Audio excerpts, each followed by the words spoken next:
बिस्मिल्लाहिर्रहमानिर्रहीम अस्सलाम वालेकुम। प्यारे दोस्तों, आज की इस वीडियो में हम बात करेंगे कैंसर प्रिवेंशन के कुछ ऐसे प्रैक्टिकल टिप्स के बारे में जो कि आपको शायद ही किसी ने अब तक बताए हों। दोस्तों, अक्सर आपने सुना होगा कि हेल्दी खाना, एक्सरसाइज करना, स्मोकिंग छोड़ना और अल्कोहल को लिमिट में रखना कैंसर के रिस्क को कम करता है। लेकिन आज हम इनके बारे में बात नहीं करेंगे क्योंकि ये सब बातें आप पहले से जानते हैं। आज मैं आपके साथ 10 ऐसे यूनिक टिप्स शेयर करूंगा जो कि प्रूवन है कैंसर के रिस्क को कम करने के लिए। ये टिप्स आपको कैंसर से बचाने में मदद करेंगे। तो सबसे पहले बेसिक से शुरू करते हैं कि कैंसर असल में होता क्या है। प्यारे दोस्तों, हमारी बॉडी सेल्स से बनती है। जिस तरह से एक इमारत छोटी छोटी ईंटों से मिलकर बनती है, वैसे ही हमारी बॉडी छोटे छोटे सेल से मिलकर बनती है। अब ये सेल्स एक रेगुलर इंटरवल पर बीच से डिवाइड होकर 2 सेल्स बना लेते हैं, 2 से 4 बना लेते हैं, 4 से 16 एंड सो ऑन। और ऐसा इसलिए होता है ताकि जो सेल्स अपनी लाइफ पूरी कर चुके हैं, मर चुके हैं, इनको ये न्यू सेल्स रिप्लेस कर सकें। लेकिन जब ये सेल्स जो कि नॉर्मल कंडीशन में कंट्रोल तरीके से डिवाइड करते हैं, अनकंट्रोलेबली ग्रो करने लग जाते हैं, डिवाइड ही होते रहते हैं, चाहे जरूरत हो या ना हो। तो इससे ट्यूमर पैदा होता है जो कि कैंसर की शक्ल भी ले सकता है। और हर ट्यूमर कैंसर नहीं होता। और अगर ये कैंसर सेल्स जिस्म के दूसरे पार्ट्स तक फैलने लग जाएं, तो इससे एक कंडीशन पैदा होती है जिसे कहते हैं मेटास्टेसिस। और यह एक डेडली सिचुएशन हो सकती है।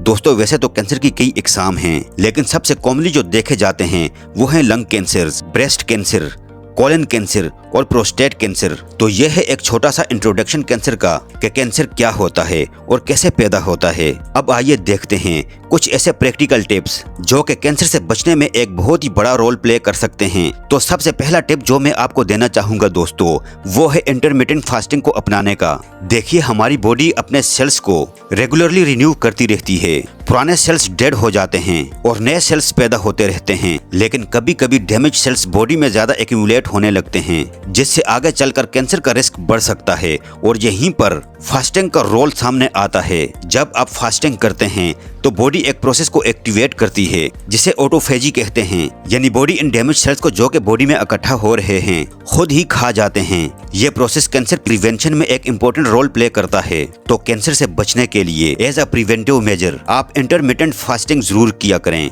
जिसमें आप 12 से 16 घंटे के लिए फास्टिंग करते हैं और बाकी टाइम में आप लाइट मील्स को लेते हैं, यानी कि हल्का फुल्का खाते हैं। हर महीने 4 से 5 दिन के लिए अगर आप इस तरह से फास्टिंग करते हैं तो ये एक अच्छा स्टार्टिंग पॉइंट है, जिससे आहिस्ता आहिस्ता आप अपनी बॉडी की कंडीशन को देखते हुए बढ़ा भी सकते हैं। लेकिन हाँ दोस्तों, ओवरडू इसको मत कीजिएगा, क्योंकि ज्यादा एक्सट्रीम फास्टिंग से फायदे की बजाय नुकसान भी हो जाता है। दूसरा टिप जो मैं आपको देना चाहूंगा वो है रोजाना हल्दी का पानी पीना। इसके लिए आपको सिर्फ 1 गिलास गर्म पानी लेना है, इसमें आधा चम्मच हल्दी पाउडर को मिलाना है, यानी कि टर्मरिक पाउडर को मिलाना है, और 1 चुटकी काली मिर्च पिसी हुई इसमें आपको डालनी है।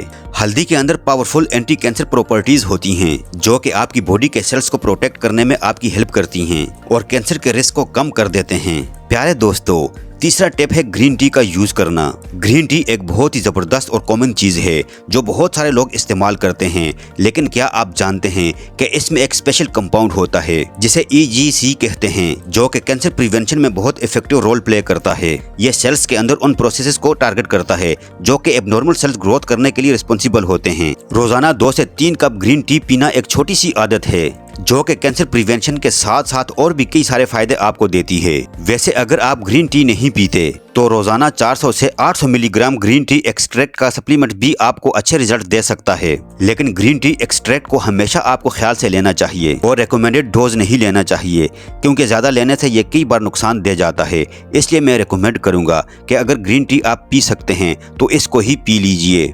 यह सेव भी है, टेस्टी भी है और आपको अच्छे खासे रिजल्ट्स भी देती है। अगला टिप जो कि मैं आपको देना चाहूंगा वो है नेचुरल क्लीनिंग प्रोडक्ट्स को यूज करना।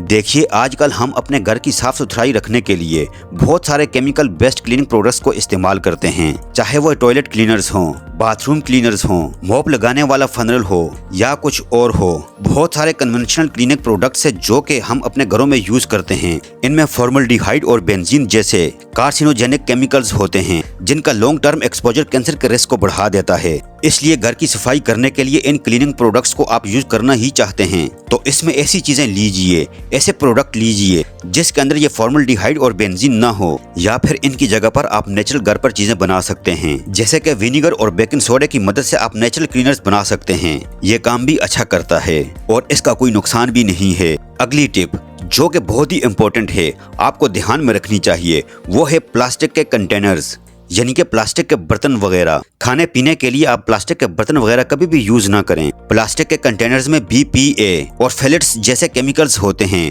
और इनके अंदर खाने पीने की चीजें रखने से ये केमिकल्स आपके खाने के अंदर आ जाते हैं। और रिसर्च में भी ये देखा गया है कि BPA और फेलेट्स आपके हार्मोन्स को डिस्टर्ब करते हैं, जो कि कैंसर के रिस्क को बढ़ा देता है। इसलिए प्लास्टिक की बजाय हमेशा ग्लास या स्टेनलेस स्टील के कंटेनर्स का आप यूज कीजिए घर में अपने।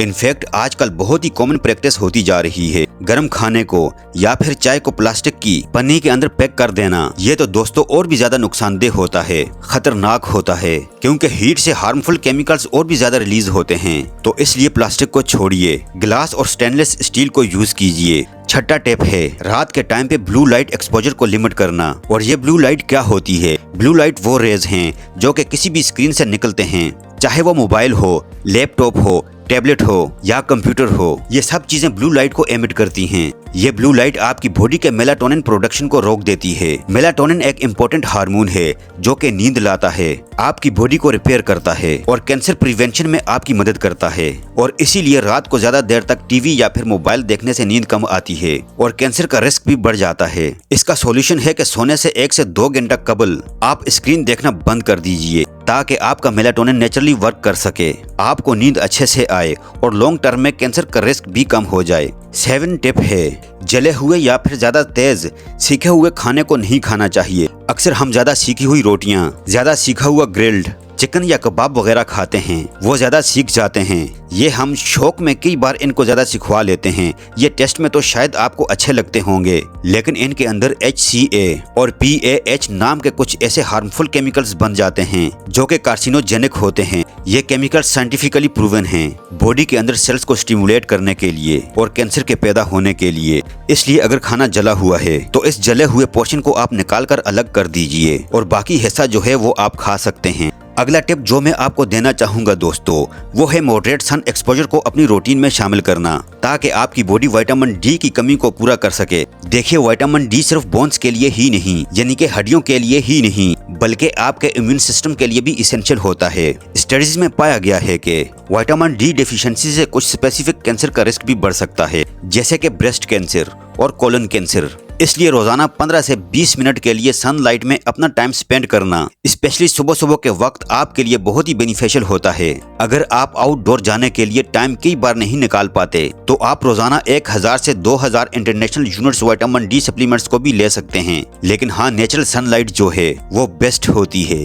अगला टिप है दोस्तों, non toxic personal care products का यूज करना। बहुत सारे स्किन प्रोडक्ट्स में पैराबेन्स और फेटेट्स होते हैं। ये केमिकल्स एंडोक्राइन डिस्टरप्टर्स होते हैं जो कि आपके हार्मोन्स को डिस्टर्ब कर देते हैं और कैंसर के रिस्क को बढ़ा सकते हैं। स्पेशली ब्रेस्ट कैंसर का रिस्क इनसे बहुत ज्यादा बढ़ सकता है। इसलिए हमेशा नेचुरली या फिर ऑर्गेनिक पर्सनल केयर प्रोडक्ट्स का आप यूज करें, या फिर ऐसे प्रोडक्ट्स को चुनें जो कि पैराबेन फ्री हो। और आजकल मार्केट में काफी सारे अच्छे ऑप्शंस अवेलेबल हैं जो कि सेफ भी हैं और इफेक्टिव भी हैं। तो इस तरह के अच्छे से जो प्रोडक्ट्स हैं वो आप इस्तेमाल कर सकते हैं, चुन सकते हैं। थोड़े से समझदार बनिए, अच्छे से लेबल को पढ़कर प्रोडक्ट लें और बस आराम से कोई सा भी प्रोडक्ट इस्तेमाल कर सकते हैं। दोस्तों, कैंसर अगर सही टाइम पर पकड़ में आ जाए तो इसका इलाज सक्सेसफुली किया जा सकता है। लेकिन प्रॉब्लम यह है कि अक्सर कैंसर में शुरुआत में कैंसर की अलामात हम पहचान नहीं पाते। इसलिए कैंसर से बचने के लिए इसके शुरुआती अलामात के बारे में जानना बहुत इंपॉर्टेंट होता है। प्यारे दोस्तों, ये थी हमारी आज की वीडियो। आई होप कि वीडियो आपको पसंद आई होगी। अगर वीडियो आपको पसंद आई तो वीडियो को लाइक कीजिए। अगर आप हमारे चैनल पर नए हैं तो चैनल को जरूर सब्सक्राइब करके साथ लगे बेल आइकन को भी प्रेस कर दीजिए और अपनी कीमती राय का इजहार कमेंट सेक्शन में जरूर कीजिएगा। अपना बहुत सारा ख्याल रखिएगा। अल्लाह हाफिज।